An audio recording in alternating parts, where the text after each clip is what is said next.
Om Jananim Sharadam Devim Ramakrishnam Jagadgurum Padapadme Tayo Shritva Pranamami Murmuhu.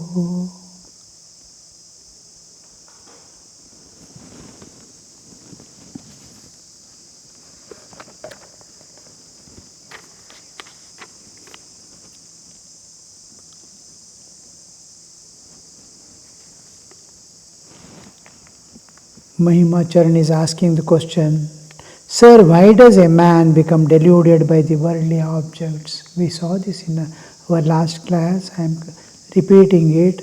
Master, it is because he lives in their midst without having realized God. Man never succumbs to delusion after he has realized God. The moth no longer enjoys darkness if it has once seen the light. Moths you can see, once it has seen light, it never enters into darkness again. It will, even here in your own houses, sometimes moths come and look at it, being the light being on, goes on hitting the bulb again and again. Never enters. Till you put off that light, it will be there. To be able to realize God, one must practice absolute continence. Sages like Shukadeva are examples of Urdhvareta, a man of unbroken and complete continence. Their chastity was absolutely unbroken. There is another class who previously have had discharges of semen, but who later on have controlled them. A man controlling the seminal fluid for 12 years develops a special power. He grows a new inner nerve called nerve of memory. Through that nerve, he remembers all, he understands all. Loss of semen impairs the strength, but it does not injure one if one loses in dream. That semen one gets from food. What remains after nocturnal discharge is enough, but one must not know a woman. The semen that remains after nocturnal discharge is very refined. The Lahas kept jars of molasses in their houses. Every jar had a hole in it. After a year, they found that molasses had crystallized like sugar candy. The unnecessary watery part had leaked out through the hole. A sannyasi must absolutely renounce woman. You are already involved, but that doesn't matter. A sannyasi must not even look at the picture of a woman. But this is too difficult for an ordinary man. Saregama Padani are the 7 notes of the scale. It is not possible to keep your voice on knee long time. To lose semen is extremely harmful for a sannyasi. Therefore, he must live so carefully that he will not have to see the form of a woman. He must keep himself away from woman even if he is a devotee of God. It is injurious for him to look even at the picture of a woman. He will lose semen in a dream, if not in the waking state. Sannyasi may have control over his senses, but to set an example to mankind, he should not talk with women. He must not talk to one very long, even if she is a devotee of God. Living as a sannyasi is like observing Ekadashi without drinking even a drop of water. There are two other ways of observing the day. You may eat fruit or take luchi and curry. With luchi and curry, you may also take slices of bread soaked in milk, all love. Absolute fasting is not possible for you. Once I saw Krishna Kishore eating luchi and curry on Ekadashi day. I said to Hridu, I want to observe Krishna Kishore's Ekadashi, all love. And so I did one day. I ate my fill. The next day I had to fast, all laughter. Now we will go back to the source from the beginning.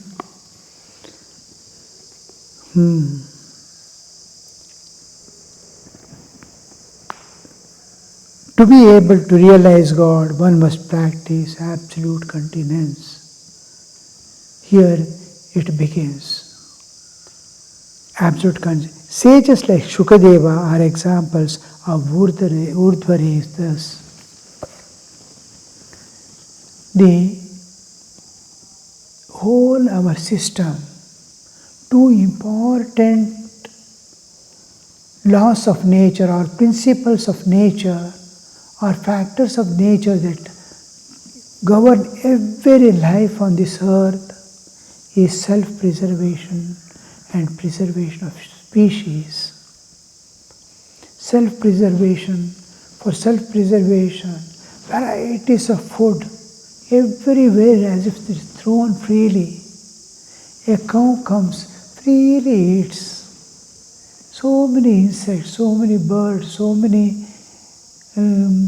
small organisms, they are living.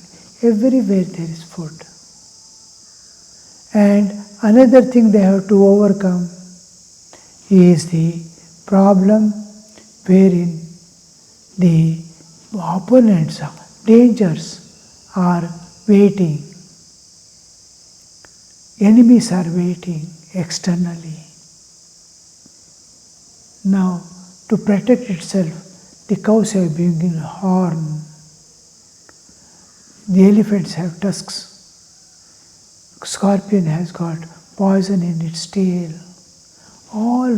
This one has been given for self-defense, whatever is necessary. Self-preservation, all jivas are making possible because of this nature's grace. The second part is preservation of species. Before the plant dies, it has to give birth to so many seeds, throw so many seeds and go, so that vegetation is always there. Suppose a tree is not yielding and dying, that species may slowly disappear from the world. So the thing is, each plant is made to throw thousands of seeds before it dies. How the pollination takes place, how cross-pollination takes place, how the seeds are formed.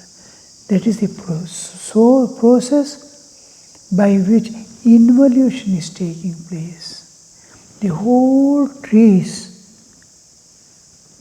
that one small pollen dust carries it, and how the fertilization takes place in a flower, how the seeds form, whole blueprint of the tree, its bark, its fruits, its taste of the fruits, color of the fruits, size of the fruits, number of fruits it gives, every detail, what types of leaves, every detail is there in that seed. Now, how that just a pollination that's going to take place is carrying the whole structure, all secrets of that plant, the whole blueprint is there in it. It is going to be deposited in a place, kshetra, where it can become involved. Involution and evolution. Tree becoming seed is involution, and it is endless. But as the old age comes, it starts, any being, cow starts yielding the babies, no more old age. Why that comes is because one way the body is shrinking down, and as it started growing, there is a age, till that age of entering into youth, the fruit producing, seed producing capacity is not there. It is there in dormant state, and it manifests. Now it can yield new seeds.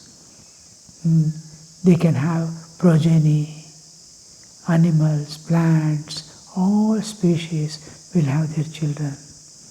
And it continues to a particular period before the middle age, after the middle age. After that again it ceases to be. Before also it cannot, after also it cannot. Now this is the important place where the life becomes completely shifted to another platform. If they are not trained, if the one who is entering, especially I am speaking about the human life, other lives are totally governed by nature, as instinctive nature instincts. The instincts drive them. They don't have intellect. They don't have the ego, that kartritva, bhoktritva, jnatritva, doership, enjoyership and knowership is not there. They are driven by their instincts. Now, in human alone it is given, and in human life alone he can transcend. All other species and everything will continue as it is without undergoing any transformation, only working out the karmic load it has brought. A plant has committed certain karmas, it is exhausting its karmas. Perhaps when people are suffering, you are standing and looking and smiling at them. He has become a tree because that is how he stood, without caring for sufferings or needs of the people. You are fit to be a plant alone, just silently witness things, and as a punishment or as a consequence, you have to bear all that, how that person was bearing all sufferings when you are all capable and standing there watching it. Now sunshine, wind, cold, everything it has to, hailstorms, everything is silently bear. It cannot run away also. Now it's working out its karma alone. Something like dogs, something like other animals, we become sometimes birds, sometimes aquatic animals, according to our karmic load. All these are working out their karmic load, but they cannot attain anything new, neither, because they don't have karma adhikara, the right to do action and get a result. Now here we see the In human alone there is intellect and the way to transcend the nature, to utilize all this for the happy and safe living, utilize all the resources of nature and also transcend and go beyond. This intellect has been given and all that is necessary is given to transcend the nature and go.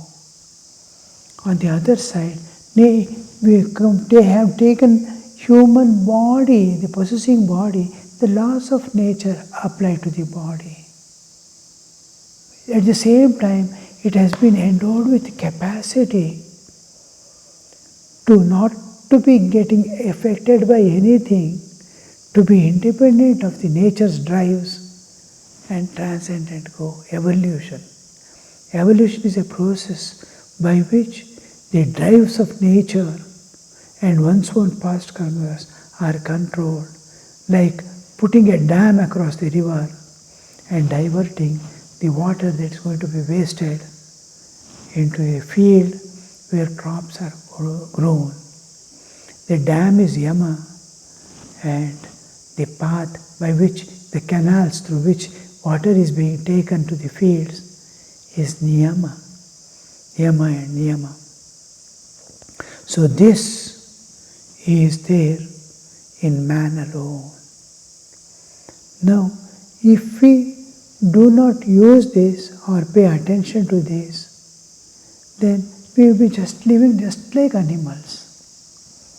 Only difference between we and animals will be, we will be yielding to nature and getting the karmic load added up. The same animal life animals are living without gaining a karmic load. Man gains karmic load. So here the drives of nature and his own cravings drive him towards the enjoyments. Here enjoyment, when it comes to the sex aspect of human existence, it is the principle on which the beings are continuing its species. Preservation of species is an important principle of nature. It has to preserve all the varieties, all species. Human species also has to continue because that is a law of nature. So here the drive, nature is driving, have children, have this. An incentive is given, a joy, a small amount of pleasure is given, sense pleasure. It is not happiness because it is not sustaining, it's momentary. It is not bliss because it is not independent of body, mind and whole being. Ananda is when you are independent of bodily existence. So it is neither Ananda nor Sukha, happiness. Oh, long time, no problems, no suffering, no despondency, no depression. A joyful life is called happiness, long term. So here just a momentary. That's why we call it sense pleasures. These pleasures is the incentive that nature gives you for preserving the species, begetting a progeny.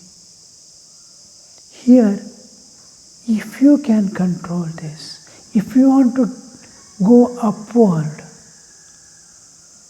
then if this is controlled, then whole thing is, which is going, whole your energies, this one.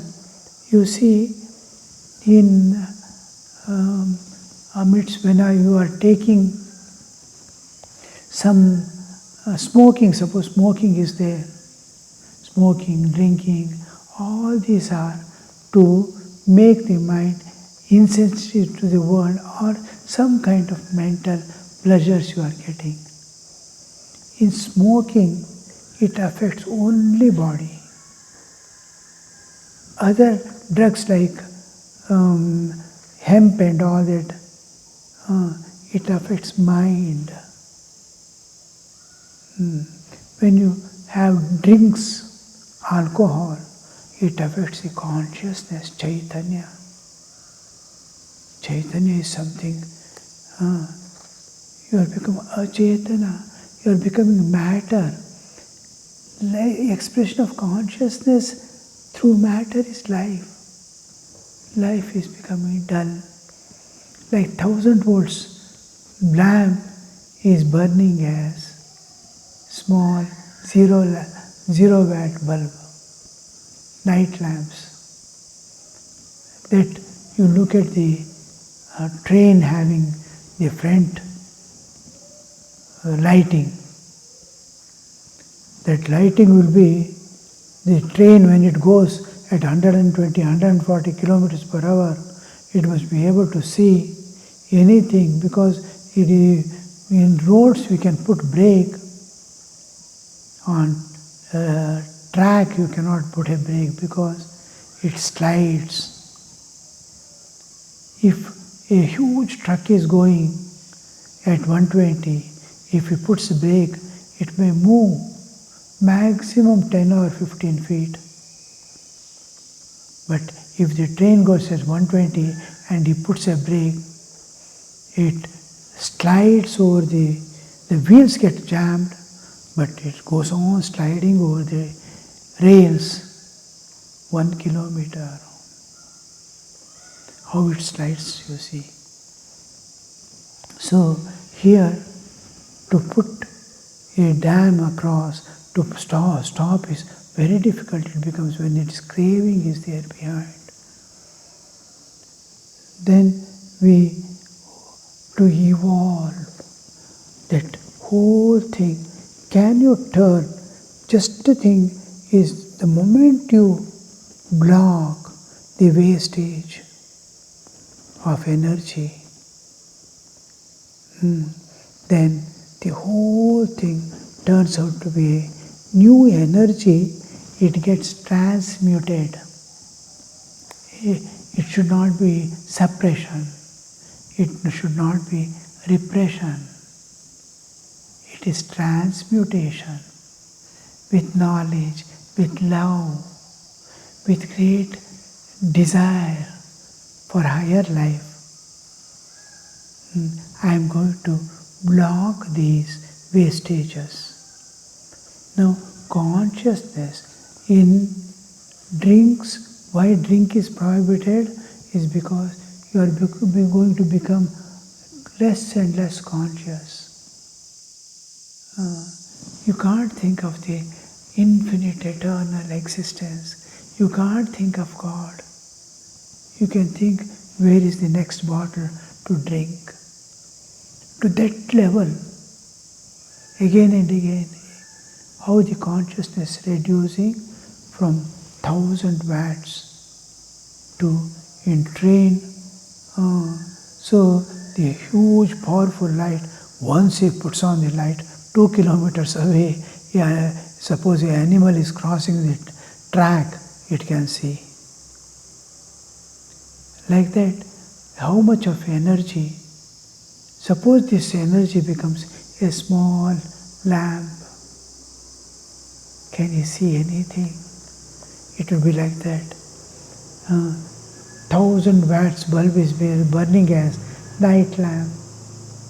When these energies go away, consciousness, the what flows in semen, in man, is the consciousness is flowing. It's affecting consciousness because there is a constant flow of consciousness pervading whole body. Look at every cell is getting consciousness. Chaitanya filled. Every cell is working beautifully because it is conscious. It is conscious of Red blood cells are conscious of the oxygen coming. When the blood enters into lungs, into the capillaries, it divides, small capillaries. On the other side, air is sucked and they interact.